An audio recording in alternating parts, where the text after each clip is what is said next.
Welcome to the Calm Mom Podcast, the show for ambitious women ready to get off the hot mess express. I know you've got a lot going on. You work so hard, you're raising an incredible family, and sometimes it can be overwhelming. I'm your host, Michelle Grosser. I'm a certified master life coach, attorney, wife, and mom. And years ago, I was right where you are. I was running a busy law practice while raising a family, and I was on the fast track to burnout. I thought I just needed to be more organized or have better routines, but it was learning how to heal and regulate my nervous system that expanded my capacity to gracefully hold more of this big, beautiful life. You too are worthy of an extraordinary life in and beyond motherhood. Learning to be a calm, anchoring presence in your home and at work is going to be your superpower. If you're here to do the inner work that brings a sense of calm amidst the chaos, I'm here to join you on that journey. Each time you press play, your growth continues. So let's get at it. What's up, everybody? Michelle Grosser here. You are listening to the Calm Mom Podcast. Welcome. Thank you for being here with me today. We are going to talk about some body-based tools for when you're feeling triggered. Because I don't know about you guys, but if you're listening to this live, it's coming out over the summer. And summer just brings so many changes, right? Like a change of pace, change of schedule. I don't know about you guys. My house is louder and messier, and there's a lot more distraction and interruption and all the good things also, a lot more love and laughter. But man, there's just a lot of opportunities to be triggered.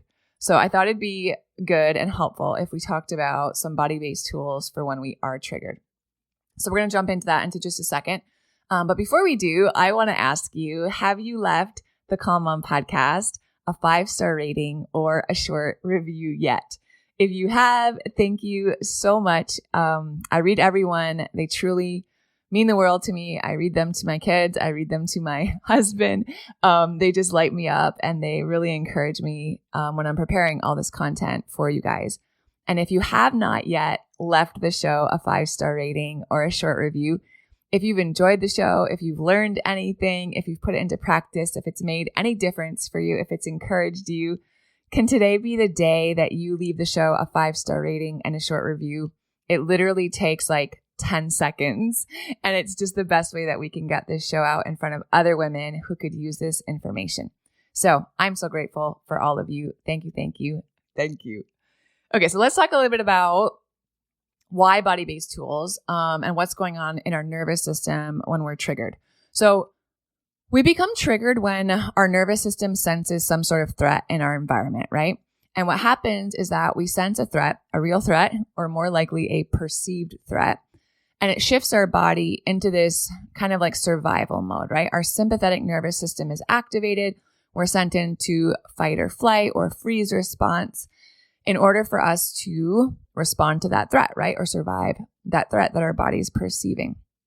So we can use different body-based tools to help communicate to our nervous system that, no, that was just, an unruly toddler, or that was just our husband making a comment, or that was just an email from a coworker. We are actually safe, right?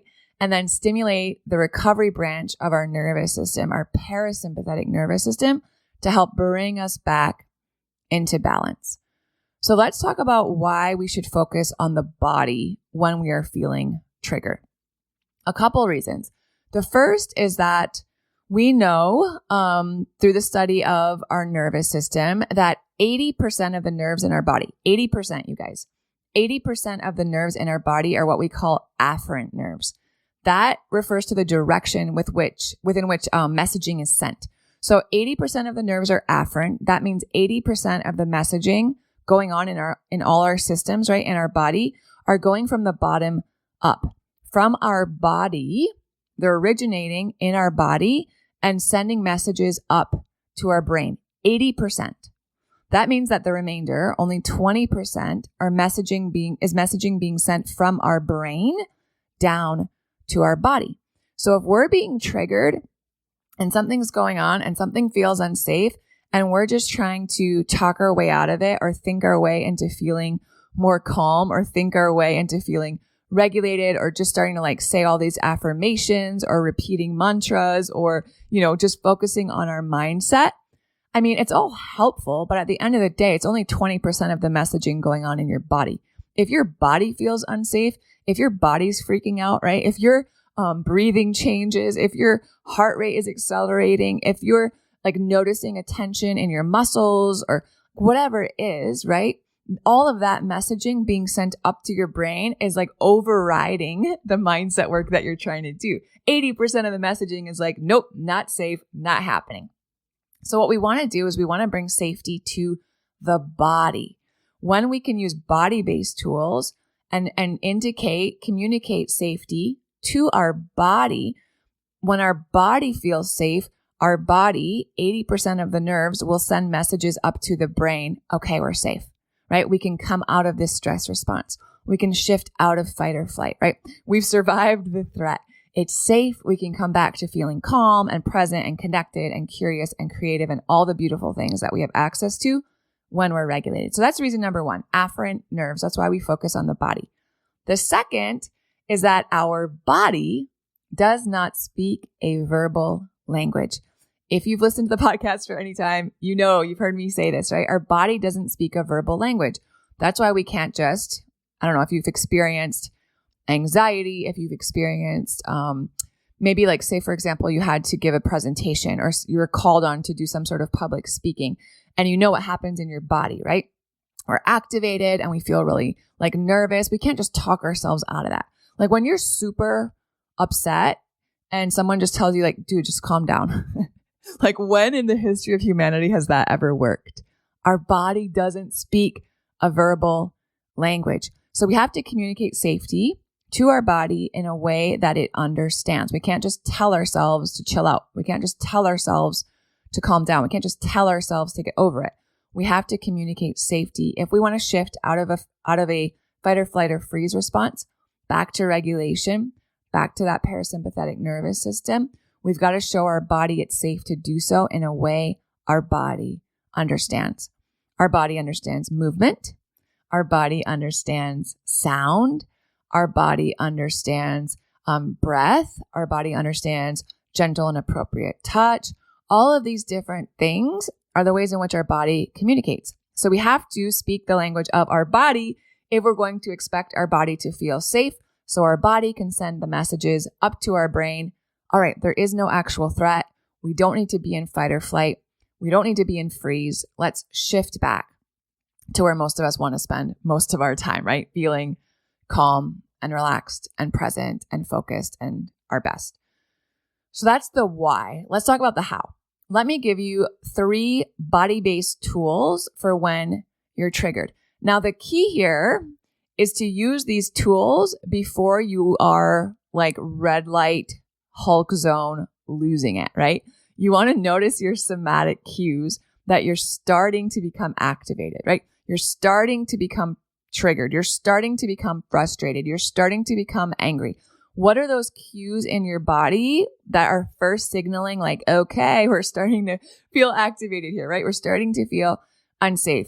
Maybe you notice that something happens with your voice, with your breathing, the tension in your jaw. Maybe you start getting a headache. Maybe your body temperature changes, right? You want to notice so you can respond before you are completely thrown into fight or flight, because there's not a lot of good thinking that happens there, right? That's just reactive. That's just like survival. We want to be able to incorporate and use these body-based tools before we get to Hulk mode. So we want to notice when we are starting to approach Hulk mode, what does that feel like in our body? So I can go use one of these body-based tools, release, bring myself back to feeling regulated. And then instead of reacting to everything that's happening in my life, I can respond from a place of conscious presence. Okay. Number 1, the first one is shaking. I love shaking. For those of you that have worked with me either in my group programs or one-on-one, y'all, we do a lot of shaking. Shaking is so effective. It's such an effective somatic practice to help regulate our nervous system, especially when we feel triggered. And here's how it works. The first thing that happens with shaking is that it releases built up tension, right? Have you guys ever seen an animal do this? Like not even in the wild, but like if you have a dog or you've seen a dog, right? Something happens. They're like, I'll use mine for an example. It's like what's coming to me right now. My dogs will see a squirrel running across the backyard, and like without any thinking, they'll just like kick into high gear and like sprint out into the backyard after that squirrel and try to catch it, right? And the squirrel ends up getting away. My dog can't climb the fence, whatever it is. But after that like big rush of adrenaline, what do my dogs do? They shake it out, right? They shake and they release all of that tension. They release all of that, like everything that accumulated in them in that stress response that triggered them to run after that squirrel. They're animals, right? And to a certain extent, our body needs to do the same thing. We are created to shake and move to release built up tension. Why? When we experience a stress response, whatever it is, right? A stress at work, a stress at home, a financial stress, a health stress, a stress in your marriage, a stress in another relationship, whatever it is. When we experience a stress, our bodies prepare for action, right? They prepare for fight or flight. What happens in our muscles when we prepare for action? They tense up. They tense up, right? It's why some of you have such tension in your jaw, headaches, tension and pain in your neck and in your shoulders. We tense up when we experience stress because our body's preparing for action. So when we shake, when we loosen our body up, when we just shake out our arms and our legs and just kind of wiggle it out, right? Put on a song and shake around, it allows all that built up tension to be released, and it really helps our muscles to relax. The other thing that's happening when we shake, and this is something we really focus on inside of my group program, Restore, is how to complete the stress cycle, right? So when we shake, when we engage in that deliberate shaking, it kind of mimics that natural response of animals after a stress event, right? My dogs shake off after they've been stressed by something. They shake off all of that excess energy. And that completes the stress response cycle. Our animals know how to do it intuitively. As humans, we've been disconnected from that intuition, right? Disconnected from the impulses in our body to close that stress response cycle naturally. So when we shake, you guys, that shaking signals to our body that the threat has passed, right? We've done what we need to do. The threat has passed. We shake it out, and it signals to our nervous system that it's safe to shift from a state of high arousal, from that sympathetic activation, from that fight or flight, to a state of relaxation. It's safe to do that because shaking helps to interrupt that continuous activation of the sympathetic nervous system, right? So when we shake, it helps our body to calm down. It actually reduces our heart rate. It lowers our blood pressure. And it actually also helps to metabolize some of the stress hormones that are released when we experience stress. So again, if you guys have heard the podcast, I talk a lot about this, but when we shift into a fight or flight response, there's a physiological response in our body, right? Our body releases things like cortisol and adrenaline that we would need to be active and to deal with a threat. But what happens is that those hormones need to be metabolized. So when we are shaking and moving our body, we're actually helping to metabolize those hormones. So how do we do this?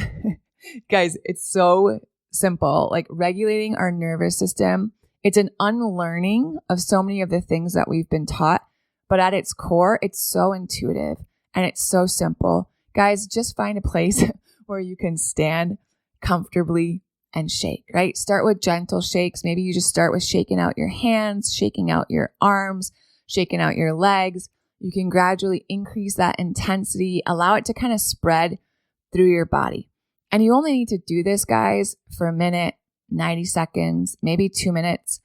Focus on the sensations of your body, right? The more you're able to get out of your head and into your body, right? Focusing on the physical sensations of your body, it's going to help ground you to what's going on in the present. And that can help interrupt whatever triggered you, right? Interrupt the cycle of anxious thoughts, bring you back, bring your awareness back to the here and now. Just that in and of itself can be so calming and help us to break the loop of that stress response. So shake it out for a few minutes and then just kind of slow it down, right? Reduce that intensity of shaking, gentle, come to a stop. Take a few deep breaths, right? After you've discharged, after you've released, after you've shaken. Now it's time to introduce some of these safety, pleasure practices, a few deep breaths, and then just like notice. Just notice how your body feels. And you're going to see that this can really help your nervous system return to a state of balance quite quickly and quite effectively. So that's the first body-based tool. The second body-based tool is grounding. I think that's something that we hear a lot about, like grounding techniques or whatever it is, right? But it helps. It helps regulate our nervous system when we're feeling triggered because similar to what I was just talking about, grounding reconnects us to our body. Grounding reconnects us to the present moment. Grounding reconnects us to what's going on around us. And all of that helps to alleviate stress and anxiety in our body. Focuses our attention, right? Away from the problem, away from the stressor, away from the story we're telling ourselves, away from the looping thoughts, all of those things. And it's like, brings us right back in, right? Sensations of our body. It's a redirection. It helps interrupt that cycle of ruminating, of anxiety, and it kind of gives us that mental break. So what does it look like when we're grounding? Well, it could be deep breathing, right? Just focusing on your breath, focusing on the expansion and the contractions happening in your body as you breathe, right? In your belly, in your chest. It could be noticing, orienting yourself to your environment. So we sometimes hear something like 5, 4, 3, 2, 1, right? And you just go through your senses. What are 5 things that I can see? What are 4 things that I can hear, right? What are 3 things that I can feel? What are 2 things that I can smell? And just kind of working your way through that can be really grounding. It could be physical contact with the earth. Like take your shoes off, go outside, spend 5 minutes with your feet in the grass, right?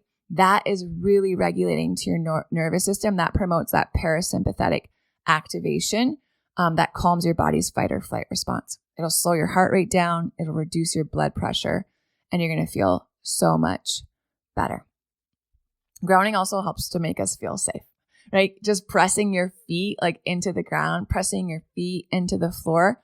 All of that subconsciously reinforces the sense of physical stability, right? And that can counteract some of the emotional and psychological instability that often comes when we're feeling triggered. So breathing is really helpful. Identifying, 5 things you can see, 4 things you can touch kind of thing, 5, 4, 3, 2, 1 technique.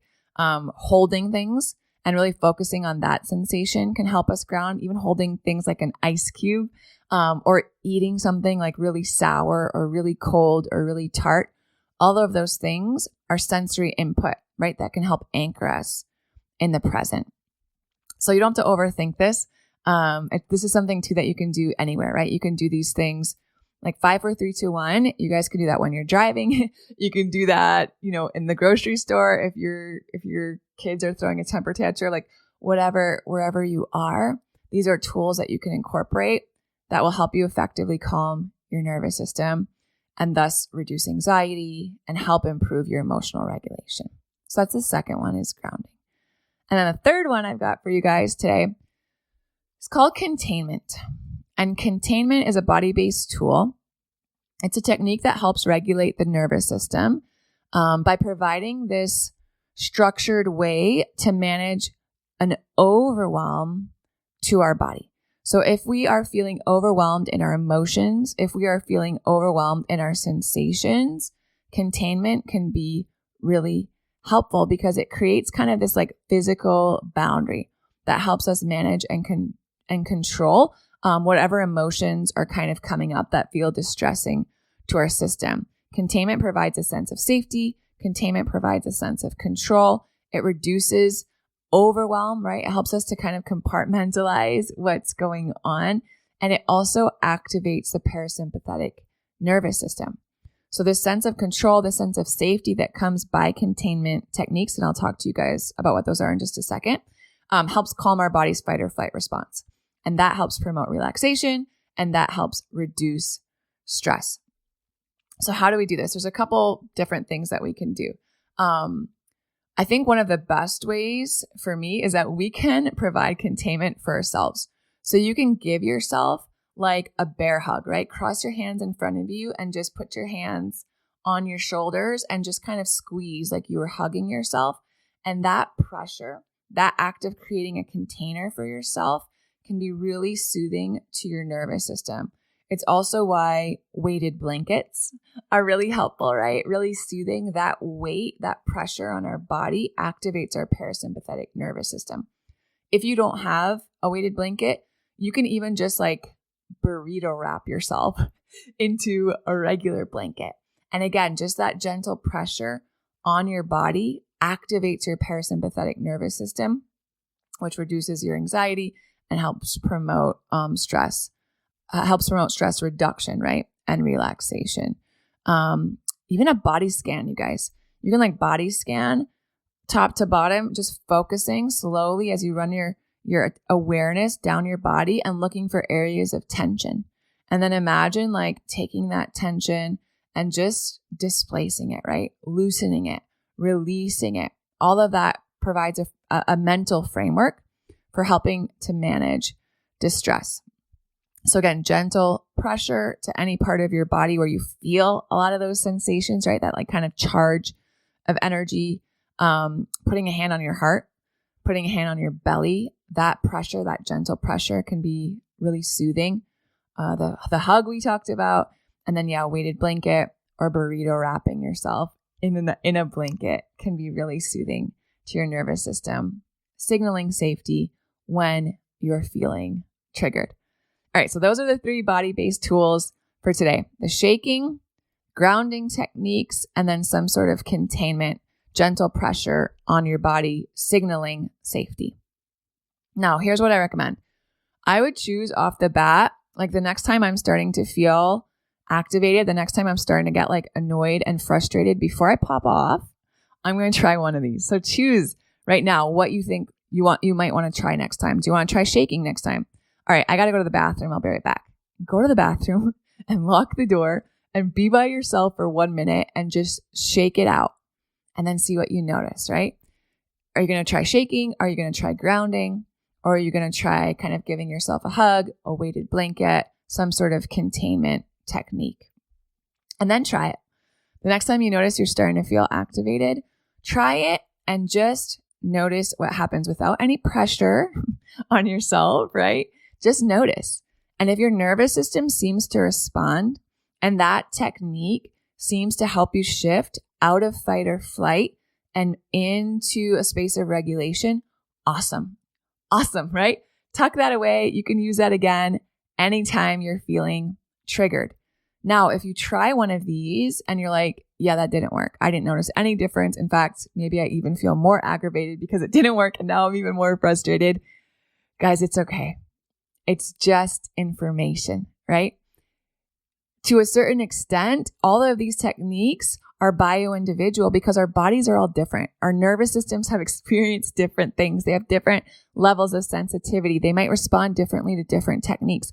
So it's just information. Containment didn't seem to work. Okay, noted, right? Next time I'm feeling triggered, I'm going to try shaking. And maybe that movement is going to be something that's going to be more effective for my particular nervous system, right? So just try something else the next time until you've got like 3 or 4 techniques in your back pocket that you know are helpful to regulate your nervous system in the moment. Because here's the thing. When we feel like we need 72 different techniques to calm us, that's our dysregulation talking, right? That's a scarcity mindset. That's like, I need more, I need more, I need more. When we're feeling activated, when we're feeling triggered, the last thing we need is to make a bunch of choices from like this whole menu of tools and techniques. We want to keep this simple. You want to have just a few things that you've tried that work well for your nervous system and that you can keep coming back to over and over and over to signal safety to your body. All right, friends, that's what I've got for you today. Try these out. Try one of them out, right? Let me know how they work. I love hearing from you guys. You can shoot me a DM at It's Michelle Grosser on Instagram. Shoot me an email, hello@michellegrosser.com. I read everything. I'll respond to everything. I love you guys so much. Thanks for being with me today. I'll talk to you soon. If you love Mommy's Podcast, leave a review. If you enjoyed this episode, it would be so awesome if you could take a moment to subscribe and rate the podcast.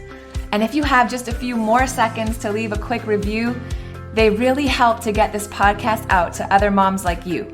I read every last review, and trust me, when it's late at night or early in the morning before my kids get up and I'm working on bringing you all of this content, your reviews are what keep me going. Leaving a review is truly the best way you can thank me. And of course, DM me on Instagram. I love to hear from you. Thanks for listening to another episode. Head over to the show notes for this episode and all past episodes at michellegrosser.com, where you'll find free resources and more ways to connect with me. If you love the show, share it with a friend. Thanks again for tuning in. We'll see you next time.